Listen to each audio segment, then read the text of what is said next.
Hi friends, ఎలా ఉన్నారు? మేమైతే ఈరోజు ఫ్యామిలీ అంతా అన్నవరం అయితే వెళ్ళాము. అన్నవరంలో అక్కడ దర్శనం అయ్యాక నెక్స్ట్ వచ్చేసి లోవా తలుపులమ్మ టెంపుల్కి అయితే వచ్చాము.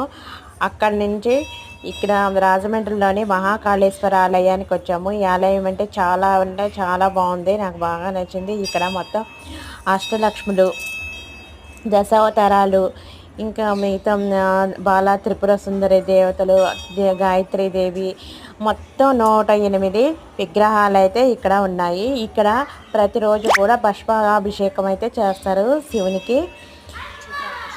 చితాభస్మం అభిషేకం అయితే చేస్తారు ఇక్కడ పొద్దున్నే 4 గంటలకి. ఈ టెంపుల్ అయితే చాలా అంటే చాలా బాగుంది. అందరూ చూడవలసిన టెంపుల్ ఇది. రాజమండ్రిలో ఉంది. ఈ వీడియో ఎలా అనిపించిందో మీకు కామెంట్ చేయండి. Thank you for watching. Thank you.